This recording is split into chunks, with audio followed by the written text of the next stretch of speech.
and he marveled at the ease by which you multitasked while raising such beautiful children.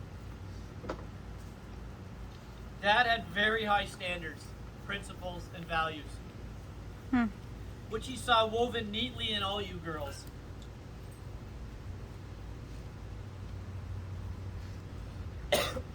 Where's Sue?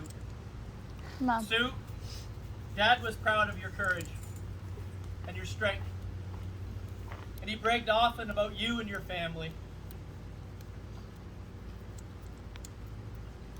Patty, your boundless exploration, let me say that again. Patty, your boundless exploration and adventurous spirit filled Dad with 2 lifetimes of wild stories. Thank you. And gray hair. And he loved your marriages. Ben, Dad once described you as mighty and effervescent. And we all appreciate the security and safety you provided to Dad for many decades. And especially in the late 1980s, when I was still home, as I watched you nurse Dad back to life from his brain injury. He did not like to work. He did not like to work.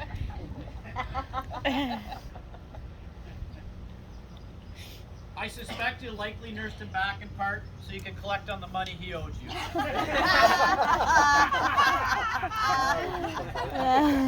Thanks for reminding me. James, make a note of that. Nance?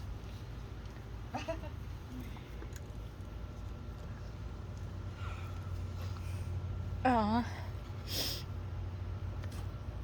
I was home, so I also watched you keep our household going and work your tail off in school. Set a standard for me. To become the accomplished professional you are. Dad regularly said how proud he was of your work ethic and your stick-with-itness, which are traits he admired most in people. Your kids and I, of course, will call that slave driver training. And we say that often. Yeah, my father-in-law calls Nancy the drill sergeant. he had a workout with her once. Never again. Just never again. Yeah, she had a way. Just once. Dad was proud of all of us. And he was a shameless supporter and champion at every turn and every opportunity. Judy, you've been a part of our family since my youth. And we all watched you become an early and important part of our family. Dad loved your thirst for knowledge and your capacity to hold a room. A trait he modeled for you and for all of us. And my sweet colleague, he loved your Irish name and your beautiful smile lightened up Dad every time we visited. I want to thank you on all our behalf for the gentle kindness and healing touch massage you gave Dad over the years, and especially during our last visit with Nono. Obsessions. Dad fantasized about being tall. Thin.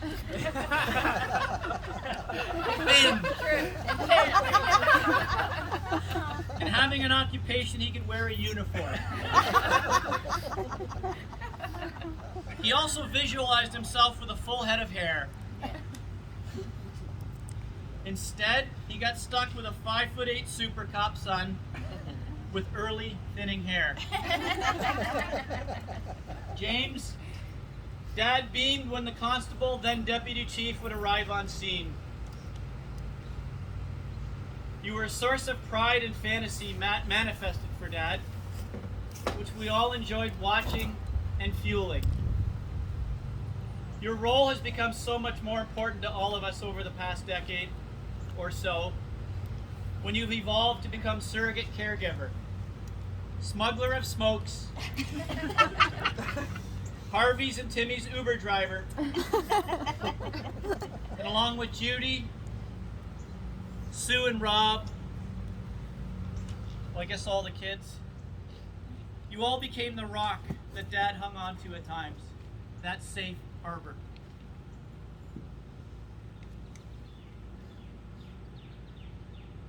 Where's Mark? Oh, he's getting the food. Who figured? Get his ass out here. It's kind of important.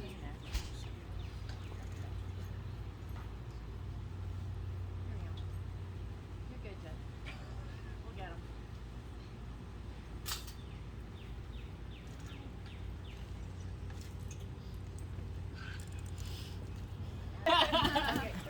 No did do that once. Remember Diane Sauter, our neighbor? yeah. That's underwear. How to do the Superman change. Like Judy, Mark, you've been a loyal son to Dad for 40 years. Over which time you spoiled both Dad and his youngest girl. Something Dad 100% approved of. Rob, or Saint Rob, Saint Rob. you've taken over Dad's rock star status in our minds. Your dedicated service to Dad, especially over these past few years, has been unmatched. Thank you. Thank you. And Bob Burko, your return into our family's lives brought Dad great comfort and reignited fond memories of Waynfleet, which pleased Dad very much. The grandkids. Your Nono loved action, and he somehow followed all of your lives through school, dance, music, sport, travel, more school, careers, marriage, and children.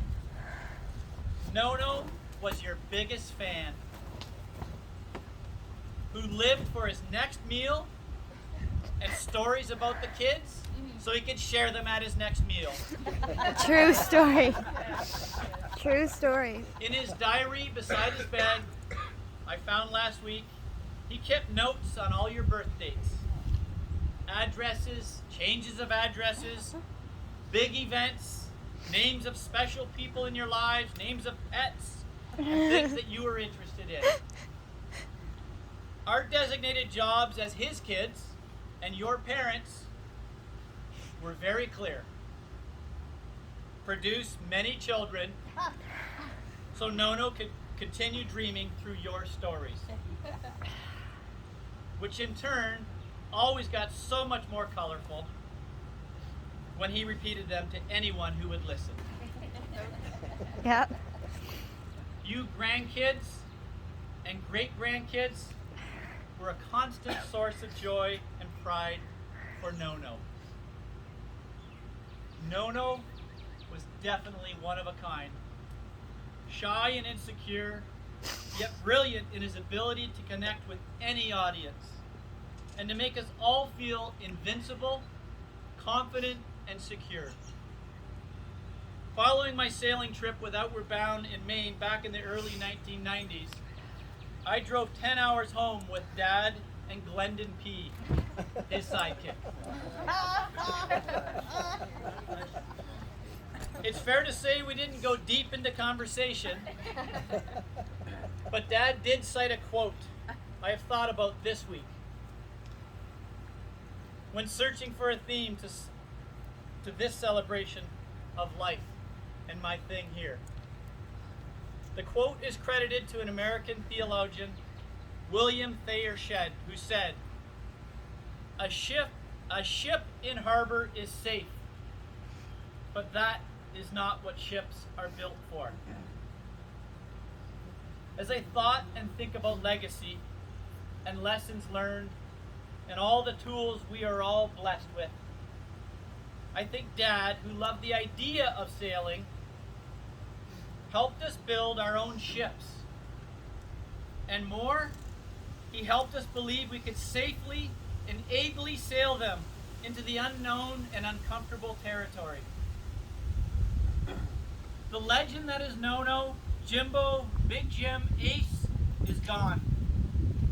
And we can celebrate his life with joy, knowing his legacy of values, his principles, goodness, belly laughter, storytelling ability, and courage to try and do our best live on in each and every one of us. For all this, I am grateful to be a part of the Jim Anderson family legacy, which of course could not be possible without honoring and including your nanny and our mom. Dad, say hi to Mom for us. We will all see you someday. I might even bring the smokes.